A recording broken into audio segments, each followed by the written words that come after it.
નમસ્કાર મિત્રો, આપણે એવા ટોપિક ઉપર આજે કોથળી માંડવી છે, ચર્ચા કરવી છે અને ખૂબ જ એક ચર્ચાનો વિષય રહ્યો છે.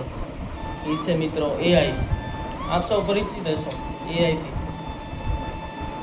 એઆઈ છે પોતાનું સ્થાન છે ઝડપી આ દુનિયાની અંદર વિસ્તરતા વિકાસની અંદર પોતાનું સ્થાન છે જમાવી લીધું છે. જેવી રીતે બાળક પોતાના શાળાની અંદર વર્ગની અંદર પોતાના બેગની અંદર પુસ્તકોને સ્થાન આપે, એવી રીતે એ પણ પોતાનું વર્ચસ્વ પોતાનું સ્થાન છે આ દુનિયાના દરેક મોબાઈલની અંદર સ્થાન છે જમાવી લીધું છે મિત્રો. તો એઆઈ છે એ ક્રાંતિકારી શોધ છે. માનવ માટે એક પ્રશ્ન છે, એ આશીર્વાદરૂપ છે કે પછી આપણા ભવિષ્ય માટે ખતરારૂપ છે, કે આત્મનિર્ભરતા ઉપર ખતરો છે.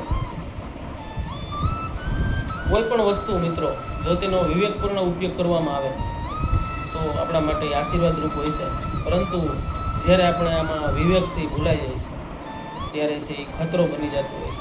એ કોઈ પણ વસ્તુ હોય ખતરો સાબિત થઈ શકે. એનો વિવેકપૂર્ણ ઉપયોગ ખૂબ જ જરૂરી છે. અત્યારે ખાસ આ ટેકનોલોજીના જમાનાની અંદર એઆઈનો ઉપયોગ છે આપણે ખૂબ જ ધ્યાનપૂર્વક અને એક માહિતીના આ યુગની અંદર જ્યારે આપણે કોઈ એક ટોપિકની ચર્ચા કરતા હોય અને આપણને કોઈ એક શબ્દ સમજવો મુશ્કેલ પડે છે, જ્યારે આપણે આ ઇન્ટરનેટ ઉપર ચેટ જીપીટી ઉપર જ્યારે સર્ચ કરીએ છીએ ને ત્યારે માહિતીનો ભંડાર આવે છે મિત્રો. એ માહિતીના ભંડારમાં આપણું જ્ઞાન છે જે મેળવવા જઈ રહ્યા છે એની અંદર ભટકી જાય છે અને માહિતીની અંદર ખોવાઈ જાય છે. અને એમાં વિશ્વનીયતા એટલી બધી ન હોય, વિશ્વસનીયતા જે હોવી જોઈએ એટલી હોતી નથી. અને જે બીજું ઇતર જ્ઞાન છે આપણે મળી ગયું તો એની અંદર આપણે ધ્યાનપૂર્વક છે એ માહિતી જે જ્ઞાન છે એ મેળવવું જોઈએ. ઘણી બધી માહિતી વિશ્લેષણ કરી અને ચેટ જીપીટી ઇન્ટરનેટ છે આપણને આપશે. શું લેવું છે ન લેવું એ આપણા ઉપર નિર્ભર છે. તો એઆઈએ પોતાનો વ્યાપ તો વધાર્યો છે. બેન્કિંગ છે, શિક્ષણ છે, સંચાર માધ્યમ છે, ખેતી છે, મેડિકલ છે, તેની અંદર એઆઈનો ખૂબ જ ઉપયોગ થઈ રહ્યો છે મિત્રો. ખેતીની અંદર છે એ પાકોનું વિશ્લેષણ કરી અને તુરંત જ એના જવાબો આપે છે.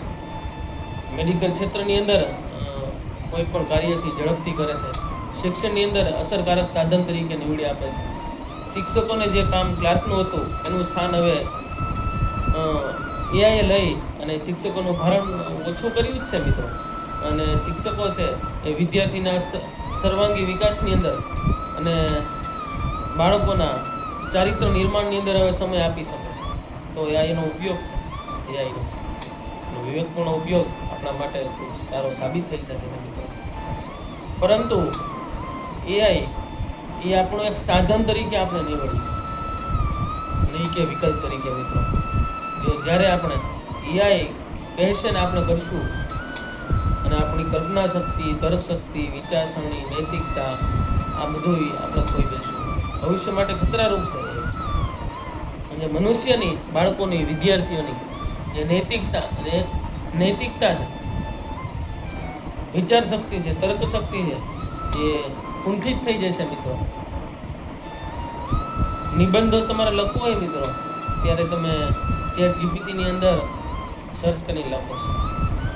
આપણે એના જવાબ સુધી પહોંચવું છે, પરંતુ એઆઈ છે આખું વિશ્લેષણ કરીને તમને જવાબ સુધી પહોંચાડે છે. તમે નથી પહોંચતા મિત્રો. આપણે એના જવાબ સુધી પહોંચવાનું છે. આપણી તર્ક શક્તિથી, આપણા વિચારોથી આપણે એના જવાબના અંત સુધી આપણે પહોંચવાનું.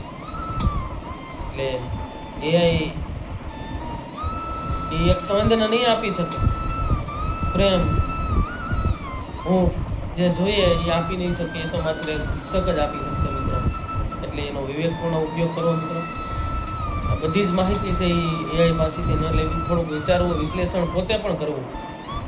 તો અને જો એઆઈનો વિવેકપૂર્ણ ઉપયોગ નહીં કરવામાં આવે તો ભવિષ્યની નોકરીઓ ઉપર ખૂબ જ મોટો ખતરો તોળાઈ રહ્યો છે મિત્રો. આપણા બાળકોનું ભવિષ્ય છે એ એઆઈ એનું સ્થાન લઈ લે છે અને ખતરારૂપ સાબિત થશે. ત્યારે આપણે વિવેકપૂર્ણ ઉપયોગ કરીએ અને માહિતીનો ભંડાર નહીં પરંતુ જ્ઞાન મેળવીએ. અને વિશ્વનીયતા ખૂબ જરૂરી છે અને વિશ્વસનીયતા ખૂબ જરૂરી છે મિત્રો.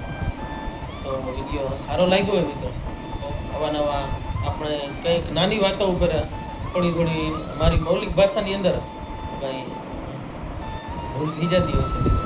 તો મૌલિક ભાષાની અંદર મને એવા લાગે કે આ ટોપિક બાળકો માટે, વિદ્યાર્થીઓ માટે અને વાલીઓ માટે ઉપયોગી છે. તો એવા નાના ટોપિક ઉપર કોઠડી માંડતો હોઉં છું. ક્યાંક એવા કાવ્યો હોય છે જે ખૂબ રસ નિરૂપણ જેવા હોય છે, ધ્યાન દોરવા જેવી બાબતો હોય છે, એના ઉપર વિડીયો બનાવતો હોય છે મિત્રો.